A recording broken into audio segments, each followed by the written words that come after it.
What's up, y'all? This is gonna be short and to the point. I just want to do a follow up to the video that I posted earlier this evening with Kerrion Franklin, and just ask you guys to keep him in your prayers. And he is obviously hurting. I wanted to say this because what this has shown me since we did the live video, a few hours ago, last night, a lot of people are exposing their ignorance in the comment section. This community is a community for survivors of narcissistic abuse. And myself and many others who have grown up in a family of covert narcissists and grown up in a family of religious covert narcissists. I coach hundreds of people every single month. You'd be surprised. A lot of people are raised by Jehovah Witnesses and the Kojics. And, the Bible thumping narcissist is one of the worst type of abusers because they're sneaky. They come off very empathetic. They're very covert. And last but not least, they hide behind the Bible. They use the Bible to do their manipulation and deception. And when you're growing up in a family of religious covert narcissists, and they all gang up on one person, it is extremely difficult for that one individual to fight against the entire family because they're going to make you look crazy. They're going to make you look disrespectful. And to make matters worse, his father is one of the biggest gospel musicians. So how do you fight that? How do you fight your parent when your parent has status, money, and celebrity, backing? And his father has other children. Yes, if you go to Kirk's page, he has other adult children who he worships and treats like gold and gives them love and time and attention.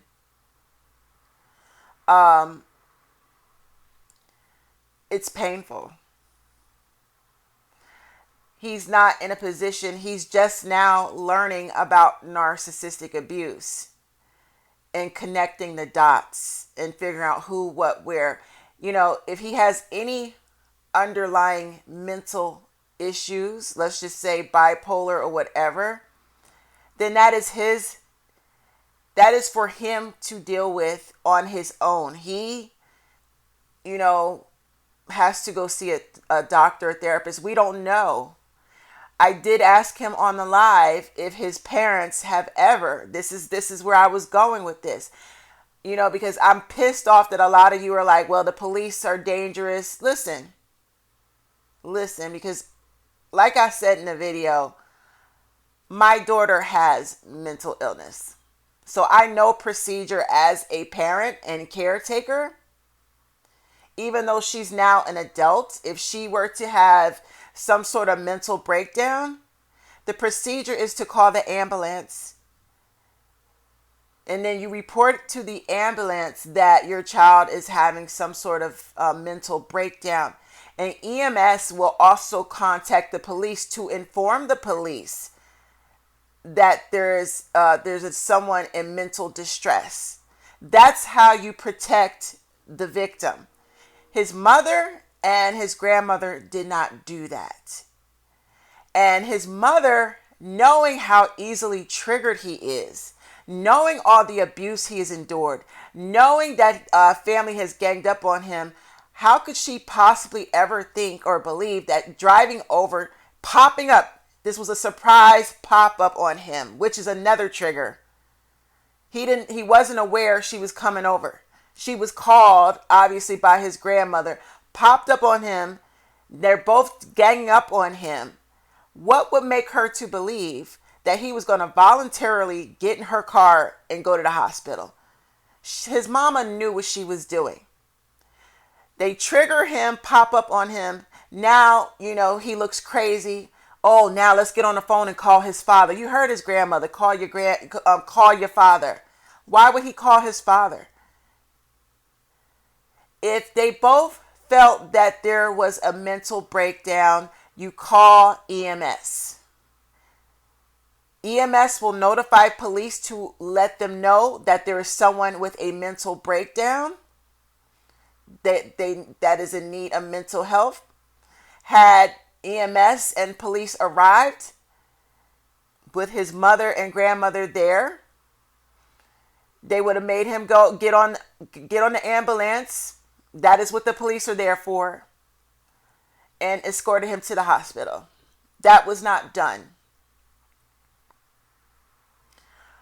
I believe his mother refused to call. He kept saying call police. He kept saying call police, and she refused. Okay, you're a woman trying to drag a grown man to the hospital because you felt that he was having a mental issue. How was that going to work? How is that going to work? Trying to bully him to go to the hospital. People that have bipolar and different issues, and you're talking, again, I can speak on this. Okay? I've had to call EMS for my daughter on a few occasions. There were times my daughter was unstable and violent towards me. I didn't fight her or put my hands on her because I knew she it was a result of her psychosis and not being on her medication. She had gotten off her medication and it driven her to get into this state of psychosis. So as a parent, I understood the signs, didn't attack her or fight her back, but I called EMS and I reported.